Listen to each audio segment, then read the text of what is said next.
Are you joining me today? Awesome. All right. Oh yes, take up most of the chair. Yeah.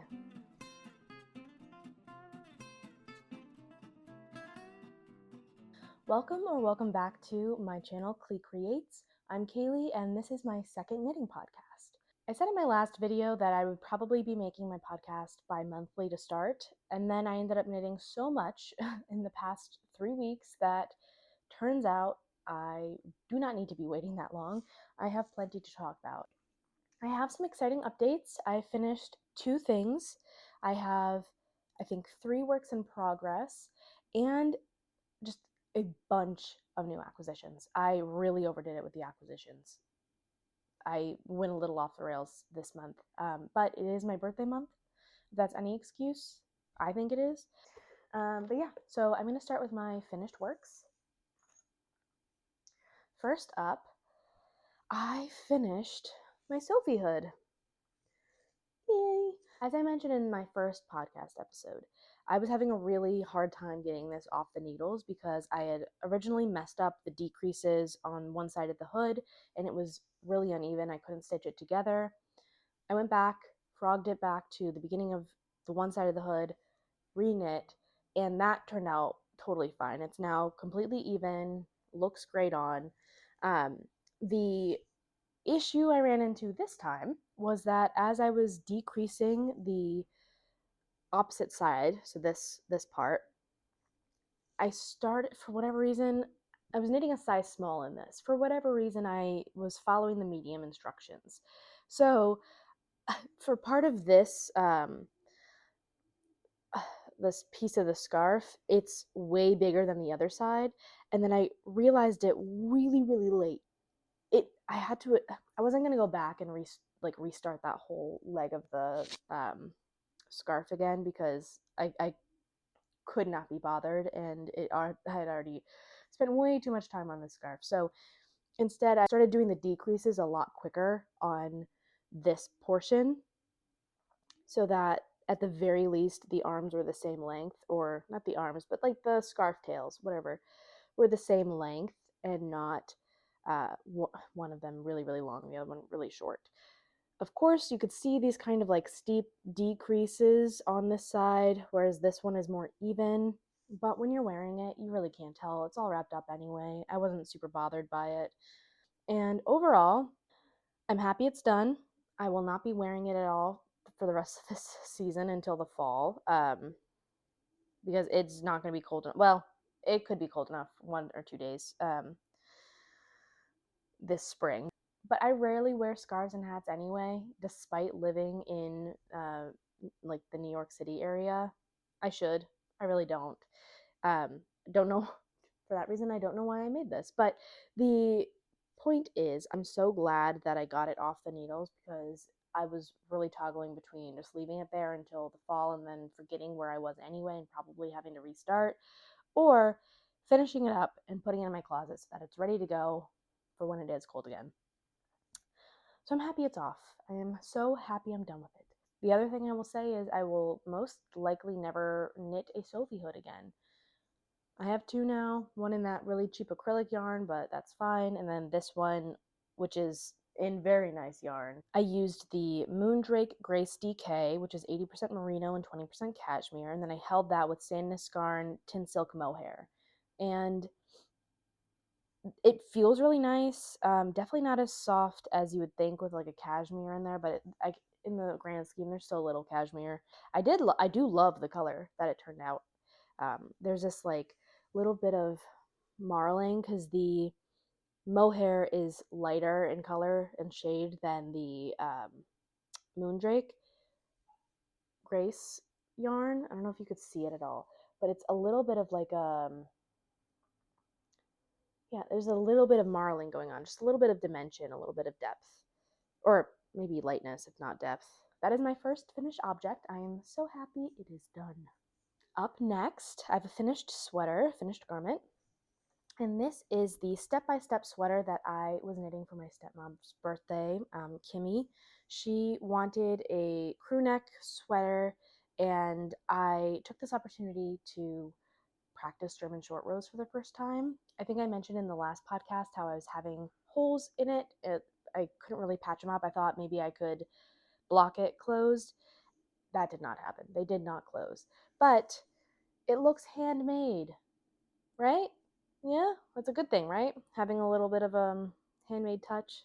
Yeah, this is the finished product. I'm going to put videos up and pictures up on the side. That's a little bit of a closer look at it. The lighting today is very poor because I'm filming this March 30th. It is going to rain later today. It's 10 a.m. You can't really tell by the lighting. So I have my ring light out, which I'm hoping helps for this portion of the video. Yes, the holes from the German short rows, which I need to learn a better technique when I'm doing short rows in the round of how to avoid those holes from forming. And then weaving in the ends in stockinette, I guess don't know how to do very well because you could definitely see it in the back. I need to learn how to do that better. But otherwise, I'm very happy with how it turned out. I ended up using 3 3/4 like skeins of yarn, the Malabrigo worsted for this. So I have a little over 2 balls left, plus the Malabrigo worsted that I used for my first sweater, which was in my last podcast. They're the exact same yarn, just different colors. This is Periwinkle, the other one is Azul Bolita. I have a total of over 4 balls, I think, or just about 4 balls worth of that yarn left, maybe more. That's almost a sweater's quantity. I need to figure out what on earth to do with those 2 colors, maybe find some sort of color work that is in the worsted weight to do a garment, or maybe just make a bunch of accessories to match this sweater and my other sweater so it's all monochromatic winter look. I don't know. I need to get this in the mail though because it is a birthday gift from the beginning of February that is extraordinarily overdue, and I would love her to be able to wear it for at least a couple of times before the spring season wraps up. This was a size small, or size B, I guess is how they label it. Was supposed to be 15 centimeters of positive ease, constructed top down with raglan increases. The pattern called originally for 10 50-gram skeins of drops Nepal. This, as I mentioned, I bought 6 skeins of the Malabrigo worsted, and I used periwinkle, though it's more of a lilac color. All right, so those are my 2 finished objects for this episode, and pretty happy with how that wrapped up. Okay, so it is a new day. You could probably tell by the change of hair, outfit, etc. But basically, what happened is, as I was recording the episode, my mic died because I didn't realize you had to charge both parts, the part that's attached to the phone, the part that's on you. And anyway, the mic died, and all of the audio was missing from the next 40 some odd minutes of me recording. Instead of restarting net new for this episode, I wanted to leave the first part in because the purple sweater that I made, the step-by-step sweater for my stepmom, I already sent that to her. That was in the mail. She's now received it. She loves it. It fits her really nicely. But it's no longer in my hands, so I didn't want to restart that section and not have the sweater to show. So I'm leaving in the first section of finished products, and I will move it on into works in progress. The exciting thing is I now have an additional work in progress, an additional WIP. So I've moved something from acquisition to actually like in progress. And I've learned some new things in that process of making the WIP. So some of the things I was talking about having issues with in the step-by-step sweater, I've resolved now in this new sweater that I've been making. And I think probably a good segue into that sweater. So here we go. I am making the Monday sweater by PetiteKnit for my mom. It's her birthday, or it was her birthday yesterday as I'm filming this. And clearly it's not off the needles yet. I am still working on it. But I'm seeing her Easter weekend, which is, I believe, Easter's on April 20th this year. So I'm going home. I will hopefully bring her a completed sweater at that point. For reference, it is April 5th as I'm recording this. So I have a lot to get done. But here it is so far. I have the collar done. I've worked a decent amount of the yoke. I think I'm about halfway through the yoke, maybe a little less. And the biggest exciting piece is I've fixed how to do German short rows without having a bunch of holes in it. Um, so, what I will say about that, without this being a tutorial in any way, shape, or form, because I am not at all qualified for that, we'll link to the video I watched that helped me figure out what I was doing to leave a bunch of holes. And I will also say where I was getting stuck. So basically, as you're doing German short rows, you are working the back panel, like, or typically the back panel, just back and forth. I wasn't working the other side. So I just kept switching it to like wrong side, right side, wrong side, right side, whatever. As I was doing that, with German short rows, you turn at some point. So you turn to the wrong side, you turn to the right side, and then you just continue adding different increases along the way. The turn portion is where I was having a bunch of holes show up. And the tutorial that I saw, or the instructional video that I was using to remedy that for this project, you're knitting on the right side, you take the yarn, you move it to the front, you slip one of the stitches after you've turned, and then you pull it to the yarn to the back so that the stitch rotates, and instead of one leg there's two, and it basically just like doubles the stitches there, but then you like stitch that together. So it basically just it fills in the gap, is the hack for it. Fills in that hole with an extra pair of like yarn legs. That is, as you can see, this is not a tutorial in any way, shape, or form, but I will link to the video that helped me with that. And that cleaned up any holes. There's like, this is the back panel, and it looks so much better. I don't know if you could see this. It looks so much better than the last one. So I'm very happy about that.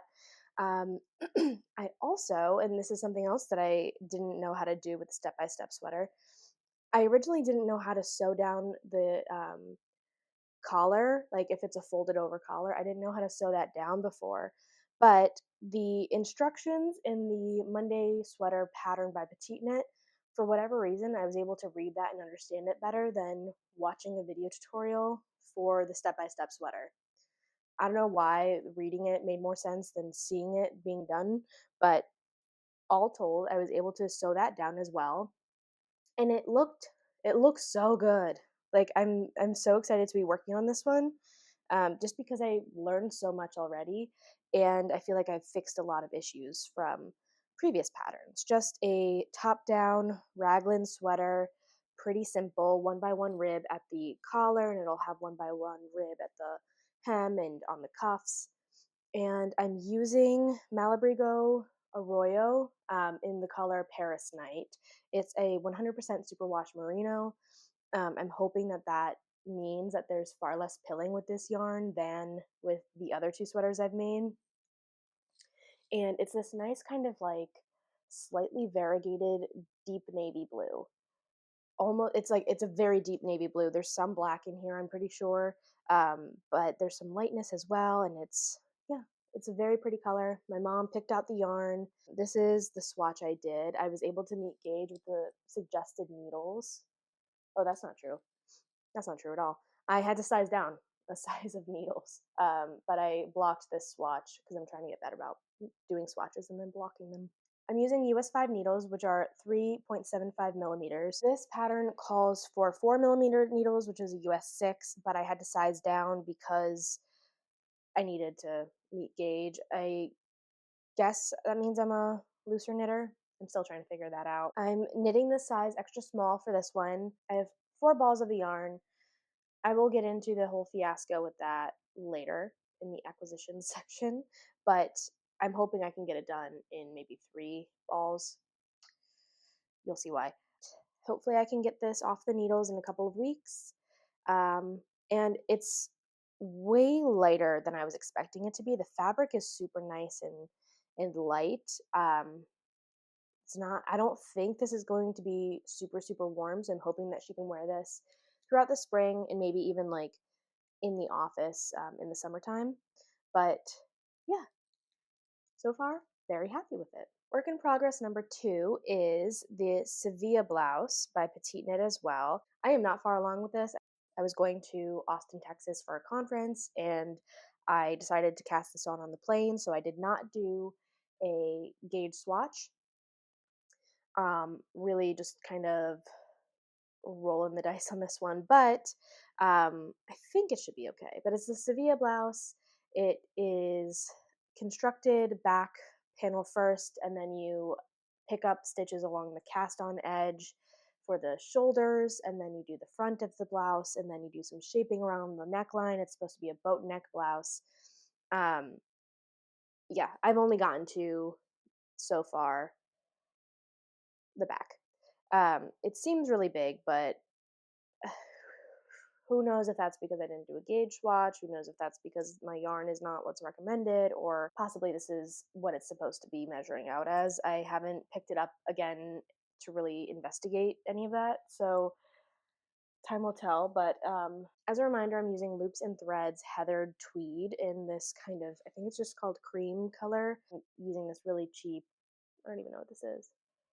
It's this cotton fingering weight yarn that I just got from Amazon, holding it together, and it's turning out pretty nicely. My concern is the cotton's nice because I think it's adding some structure, but the heathered tweed I think is just a little bit thicker than what's recommended, and I'm worried that because this is a lot of manufactured material, that it's going to be much warmer and sweatier than the blouse would otherwise be. This is definitely thicker than I think the intended weight or of the fabric and the intended like flexibility of the fabric. I believe that it's meant to be more something in this realm. It's a lot airier, it's a lot of like floppiness, lighter, and in my mind a blouse should be that way versus thick like this kind of is turning out to be. Um, but the idea for me doing this was primarily as a process knit so that I can learn some new techniques. I can figure out how to construct tops in different ways than top down raglan. I'm more so seeing if I can get this to look like a blouse, and then if I feel confident in it and I like the way that the fit is at least, or the idea of the fit is, then I can invest in nicer yarn to do it in the intended way. So I'm knitting the extra large size, and the pattern calls for a DK plus fingering weight equaling an Aran weight. I'm thinking that this is heavier than that, primarily because despite this saying it's a DK weight, it's this kind of like blown yarn, or like I don't know exactly the name of it, this type of like yarn structure, but it's almost like loopy and kind of chain like. So I think it's just naturally thicker, like the actual thread is a little bit thicker than and a different DK like this one. Um all that to say, so I'm not super bent out of shape about that. This yarn is 66% polyester, it's 30% acrylic, and only 4% wool. So that's why I'm thinking it's going to be kind of warm, maybe a little sweaty. And I do need to pick this back up, but as you know, as I've said, working on my mom's sweater right now, and then I have another project that has been definitely pulling my focus because I've just been enjoying it so much. So this has been put to the side for now, and hopefully I'll get back to it sooner rather than later. Okay. And then the project that's been absolutely stealing every ounce of attention I have is the Franky Sweater by Sandnes. This is the cover pattern from the Softer Women book 2202 from Sandnes. I talked about it in the last episode as an acquisition, um, and I have this desire to knit every single thing in that book. So I thought, why delay? Let's get started on something. So I got it not only in the recommended yarn, but in the color that they use in the cover photos of the book, which is this jelly bean green. It's their limited edition color. I don't know how limited it is because I was still able to buy it, and I think that book's been out for at least a year, maybe two.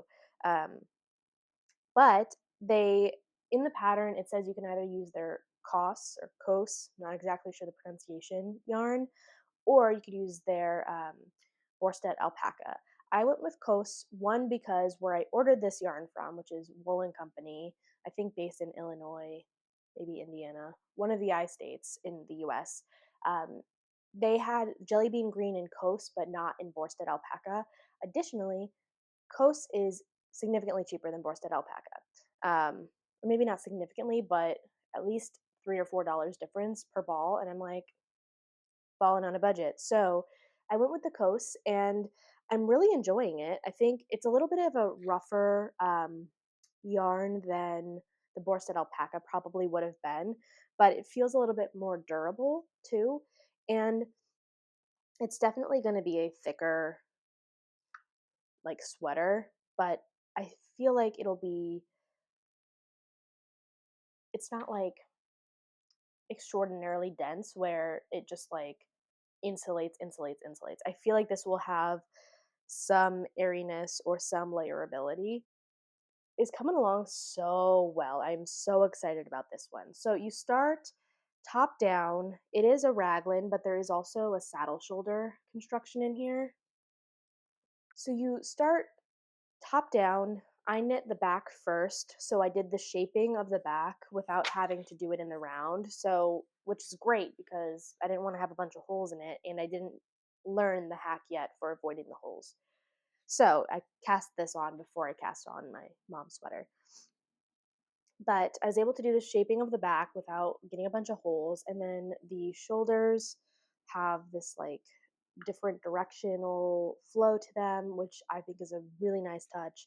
There's still the raglan increases, which I think are beautiful. I'm almost at the point of the body where you start the hem, which might seem crazy because this is rather cropped right now, but the vast majority of the sweater, not the vast majority, but a lot of the body is supposed to be the hem and then done in this twisted rib.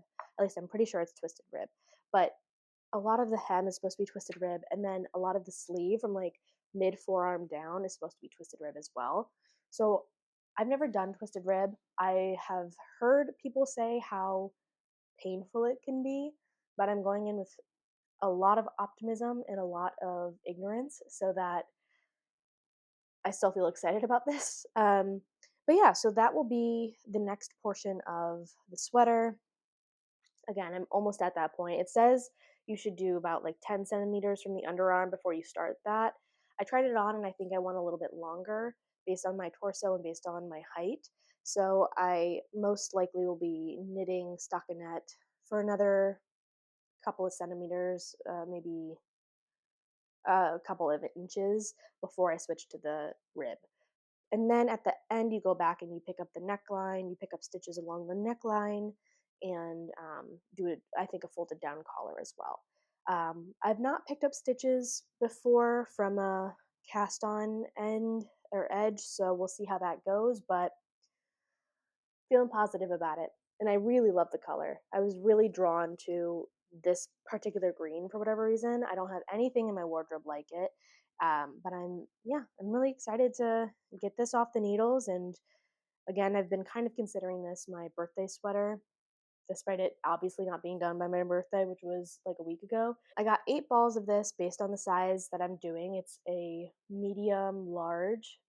The one thing about this pattern, about this size structure is they only have 3 sizes. They have in their size ranges. It's extra small to small, or maybe it's extra extra small to small, medium to large as the second size, and then extra large to 3X. And it is an oversized boxy sweater. It's a very limited size range in that way. So I went with the medium large based on how much the bust circumference said it was, plus the like positive ease that it recommends for this. And I tried it on. It fits well so far along the bust, that was my biggest concern. I think I'm adjusting the transition to the hem a little bit lower based on the fit so far. Based on the test gauge I did size down a needle size. So it calls for 4.5 millimeters, but I sized down to 4 millimeters, which is a US 6. And then finally, it recommends, for the size that I was doing, it recommends 8 skeins of the coast yarn. So I bought 8 skeins, and that should be fine. I think I'm on the third ball right now. Yeah, I'm pretty sure I'm on the third, so I might actually have some left over. I don't hate the idea about having some left over and then making matching accessories, and then having this like monochromatic 2000s moment, you know? Um, so we'll see what happens. All right. Well, that's it for works in progress at the moment. Before the acquisitions of yarn, I want to talk about an acquisition of a tool that I got. So I ended up getting a Swift and ball winder, because when I bought the yarn for my mom's sweater, this Malabrigo Arroyo, I forgot to ask the shop to do the ball winding for me. Okay, that's fine. I could just like pull from the hank, or I saw a hack on YouTube. I think it was like a YouTube short, and I think I saw it again on Instagram. I'll include a link to it, but it's basically like how to wind a ball from just using chairs, like 2 chairs. And I'm like, oh, I could do that. I have 2 chairs, and so I attempted that, and this is what happened. So, um, it's an absolute mess. It is horrible. It's horrible. It's horrible. But I don't know if I just did not follow the instructions right, or what the hell happened. But I had made this kind of ball shape. It was ball like, and I was trying to pull from the center, because that was part of the hack. Is like you fold the middle in, and then you have it like stuck into this like magazine, and then you like wrap around the magazine, and then you're able to find the string at the end. The knot was so severe. It was crazy. And then I was attempting to I made the swatch out of this, but that I could barely get enough yarn consistently out just to make the swatch. Everything else was getting so knotted. Um, and so this is where I'm at with this. So I pray I can get it done in 3 balls, the sweater, because unraveling this is going to be a nightmare. And then this is the same dye lot as the other 3, so I'm like, if I have to get more, I'm not going to buy another ball. I'm just going to work through this. But like,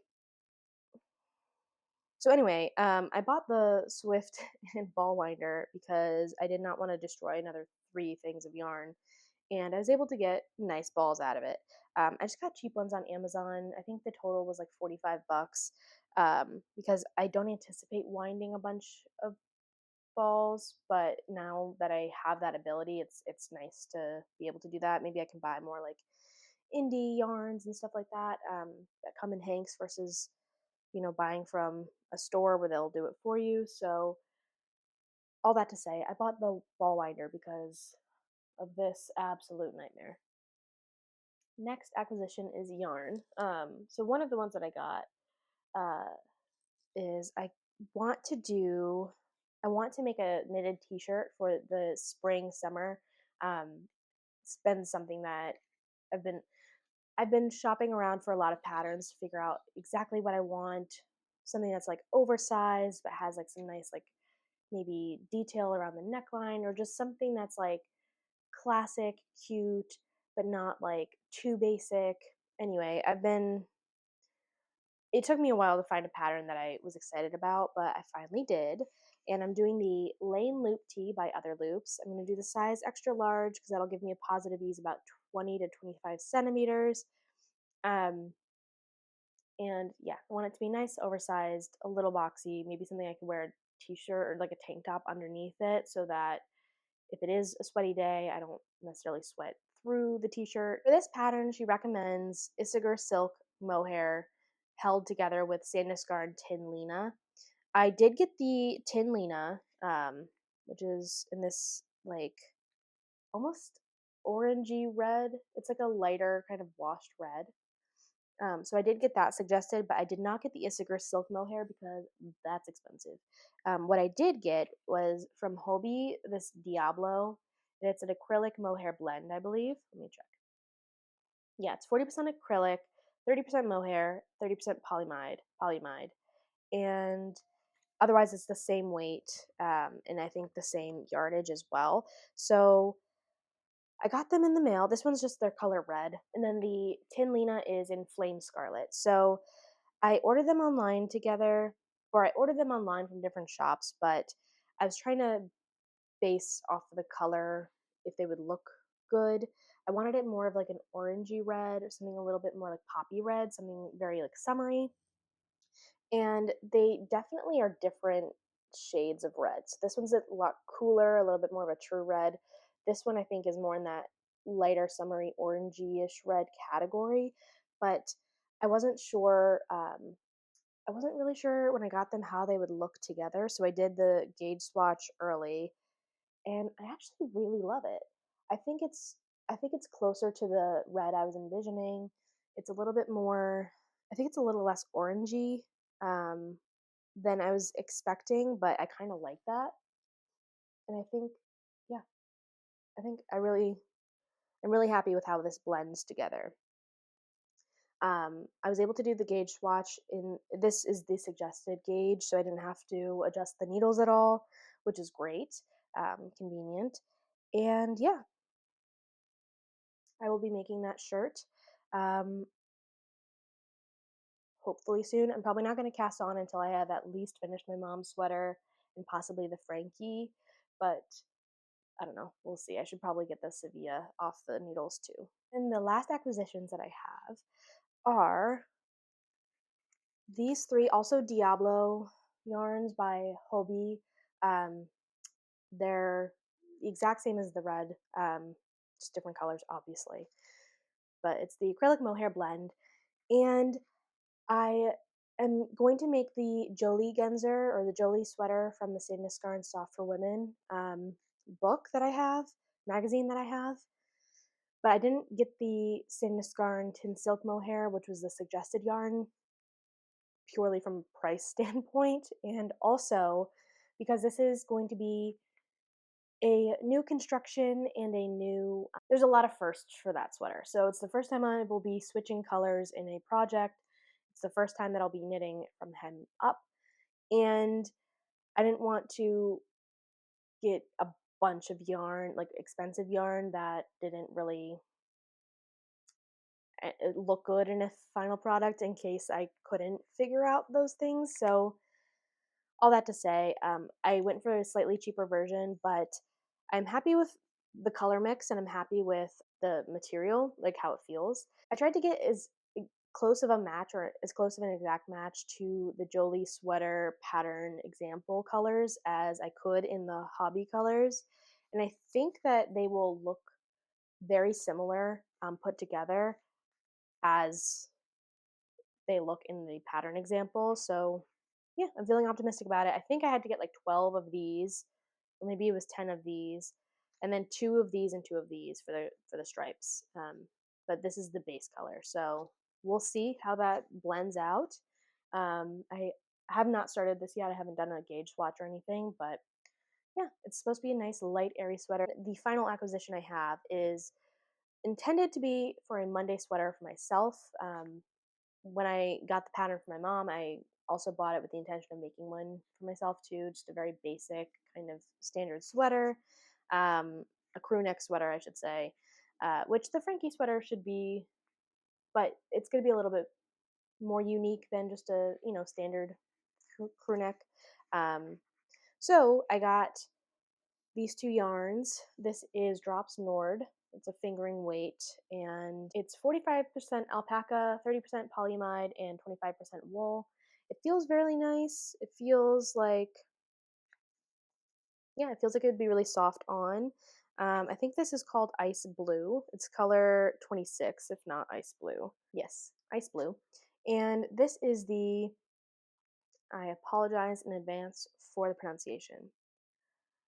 Hiergart, Hiertigarn, Hiertigarn. brushed baby alpaca. Um, and I don't believe this had a color name. I think it was just a number, and I do not remember what it was. So apologies. But it's this like kind of icy blue, baby blue as well. And I'm hoping that once I do the gauge swatch together, I would like my sweater to be more of this color blue than this, but we'll see how it blends together.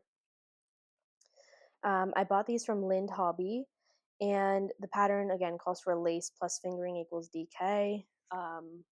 I'm just using the DK yarn for my mom's sweater, but we'll see how this goes together. And yeah, I don't have a timeline for when I'm going to cast this on.